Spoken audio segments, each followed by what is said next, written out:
The slow fade. Red dwarfs are the smallest stars in the universe, and they die the quietest death of them all. They're far smaller and cooler than our sun, and they make up roughly 3 out of every 4 stars in the entire galaxy. They're so dim that you cannot see a single one with the naked eye. Not even Proxima Centauri, the closest star to our own sun. And they have a strange superpower.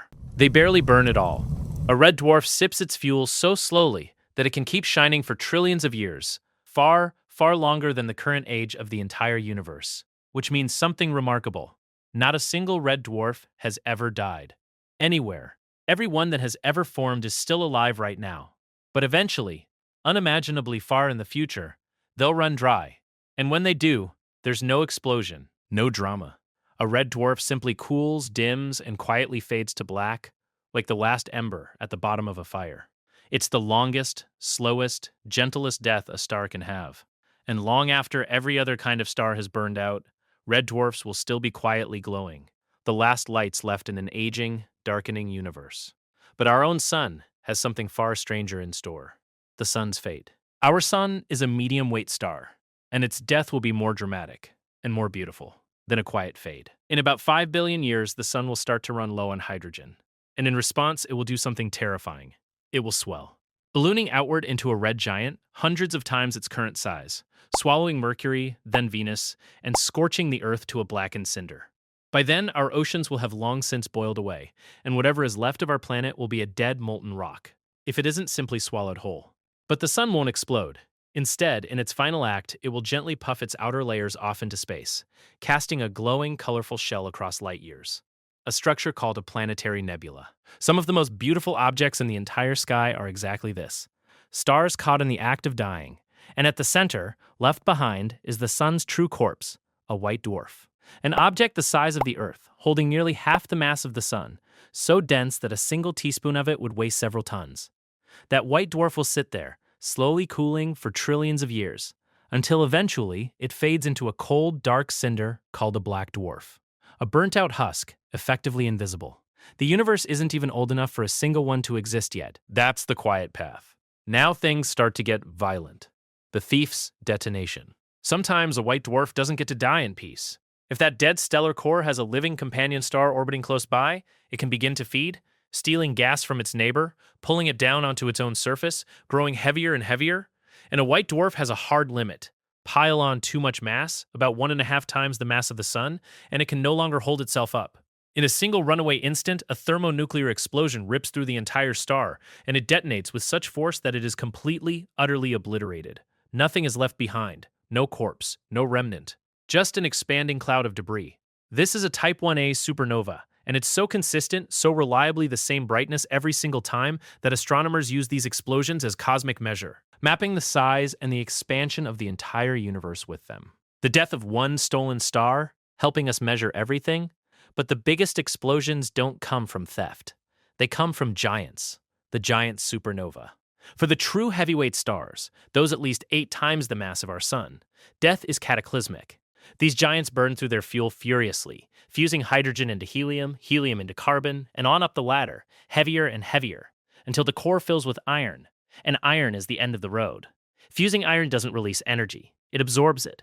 So in a single catastrophic instant, the core's fight against gravity simply stops. In less than a second, a core larger than the Earth collapses to the size of a city, and the rest of the star, suddenly with nothing holding it up, comes crashing inward, then rebounds in a shockwave of unimaginable power. The result is a core collapse supernova, an explosion so bright it can briefly outshine all the hundreds of billions of stars in its galaxy combined, visible clear across the universe.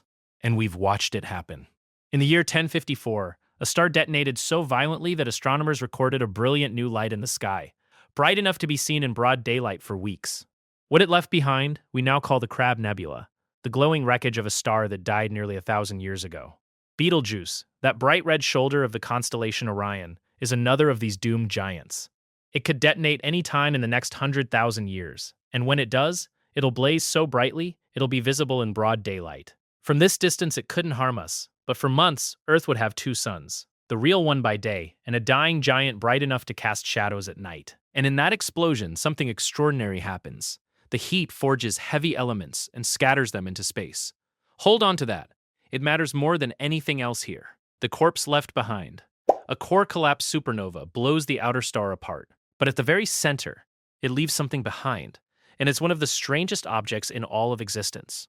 The crushed core becomes a neutron star, a ball only about 12 miles across, yet containing more mass than our entire sun. The density is almost impossible to picture. A single teaspoon of neutron star material would weigh as much as a mountain, billions of tons.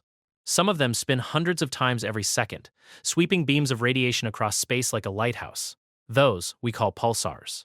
And the most extreme of all, magnetars, carry magnetic fields so violent they would scramble every atom in your body from halfway to the moon.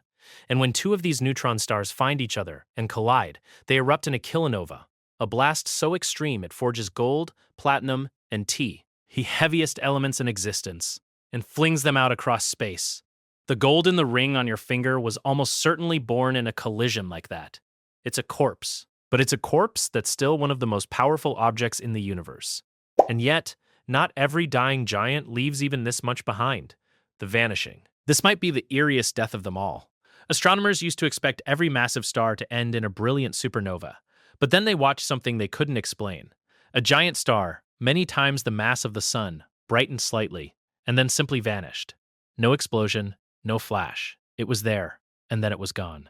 What they think happened is this. Instead of blasting outward, the star's core collapsed so completely that it fell straight inward, forming a black hole that swallowed the entire star before it could ever detonate, a failed supernova. The star didn't go out with a bang, it went out with nothing at all. One night it was shining. The next, there was just an empty patch of sky where a sun used to be. Astronomers had been watching that exact star for years, expecting a spectacular death. It never came. Think about that. A star massive enough to light up a corner of a galaxy, erased so quietly that we almost missed it.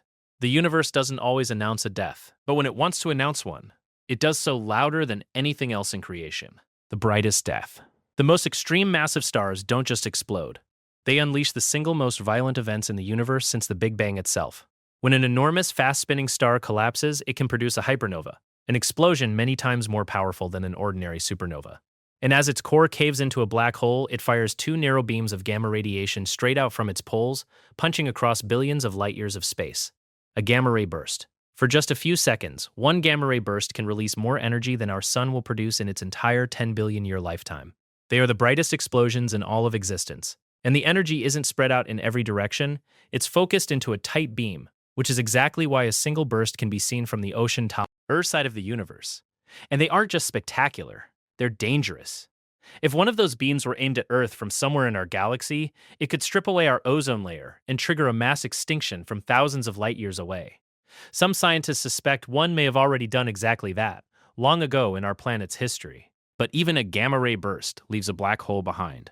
There is one death that leaves nothing at all: total annihilation. For the true titans, stars over 100 times the mass of the sun, there is a final, ultimate way to die, and it is total. Inside these monsters, the core becomes so blisteringly hot that its energy starts turning into pairs of particles. That sudden change makes the core lose its grip, triggering a runaway explosion so complete that it blows the entire star apart, all of it. This is a pair instability supernova, and it is the most absolute death a star can suffer. There is no neutron star, no black hole, no corpse of any kind. The star, all 100+ suns of it, is simply unwritten from existence, scattered across space as nothing but expanding gas. Stars this enormous are vanishingly rare today. But in the early universe, the very first generation of stars were colossal monsters like these, and some of the oldest, most violent deaths in all of cosmic history were giant stars erasing themselves so completely that nothing was left to mark they had ever existed, from the quiet fade of a red dwarf to a star wiping itself out without a trace. That is the full range of how a star can die. But here's the one thing every single one of those deaths has in common, and it's the reason any of this matters to you at all. The twist. Go back to that giant supernova, the one that forges heavy elements and scatters them into space. That wasn't a side note. It's the most important thing in this entire video. Every atom heavier than hydrogen and helium, the carbon in your cells, the oxygen you breathe, the calcium in your bones, the iron in your blood, the gold on your finger, was forged inside a star and flung out into the universe when that star died. You are not just watching stars die. You are built from stars that already have. Their deaths are the only reason you're here to look up at the ones still alive. Every star is dying, and every single death is also a beginning. If a dying giant collapsing into a black hole fascinates you, Wait until you see just how enormous those black holes can grow, the biggest ones in the entire universe. That video's on screen now. Subscribe, and we'll keep counting the things the universe doesn't want you to know.